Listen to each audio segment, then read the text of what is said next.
కొంతమంది తెలిసి తెలియక అద్దింట్లోకి వెళ్ళినప్పుడు ఎమ్మటే తెలిసిపోద్ది వాళ్ళకి, అద్దింట్లోకి వచ్చామంటే వచ్చిన కాడి నుంచి ఎట్లా అయిపోతుందని చెప్తూ ఉంటారు కానీ కదలలేరు. శనిదేవుడు వాళ్ళని కదలనివాడు. మీకు ఇందాక చెప్పాను శని గురించి, వేరే దాని గురించి మాట్లాడుకుంటాం. శనిదేవుడు మందుడు అంటే స్లో, నెమ్మదిగా వస్తాడు.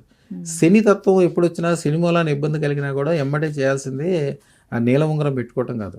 నీల ఉంగరం పెట్టుకుంటే, నీలం అంటే శని కదా, శనిని తీసుకొచ్చి దగ్గర ఎవరు పెట్టుకుంటారు? అవసరం చక్కగా 1 కిలో బెల్లం తీసుకెళ్ళాలి, శివాలయంలో శని దగ్గర పెట్టాలి.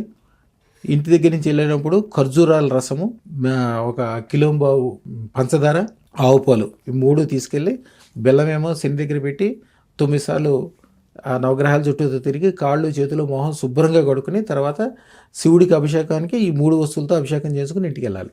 సంవత్సరానికి ఒకసారి చేస్తే చాలు. బెల్లం మాత్రం శనీశ్వరుల వరకు పెట్టాలి. అంతే. ఖర్జూర రసము, పంచదార, ఆవు పాలు, ఈ 3 అభిషేకం చేయించాలి. గంట సేపు కూర్చోవాలి. గంట బావునికి బయటికి వెళ్ళేసరికి వాళ్ళకి తెలిసిపోద్ది, మనసు అంతా భారం అంతా దిగిపోయినట్టు, నెత్తి మీద ఉన్న చెడు అంతా వెళ్ళిపోయినట్టు, వెలుగు వచ్చినట్టు, వాళ్ళకి అప్పుడు దాకా ఉన్న సమస్యలకి పరిష్కారం దొరుకుతున్నట్టు. కొంతమంది అదృష్టం పెట్టుకునే శక్తి లేకపోతే, శక్తి లేదంటే ఇదే కారణం. అప్పుడు ఎమ్మటే వెళ్ళాలి, శివాలయంలో కిలోంబావు బెల్లం ఇవ్వాలి, శివుడికి అభిషేకం చేసుకోవాలి, స్వామి నాకు అదృష్టం పెట్టుకునే శక్తి ఇవ్వమని అడగాలి. అంతే.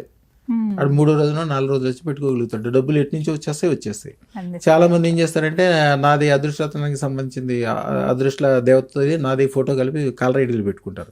ప్రతిసారి చూసుకుంటాం కదా అండి, ఎప్పటి నుంచో అనుకుంటుంది, అవలేదండి, పెట్టుకున్నామంటే ఈ పనులు అయిపోయినాయి, డబ్బులు వచ్చినాయి, అదృష్టం తీసుకెళ్ళాలంటే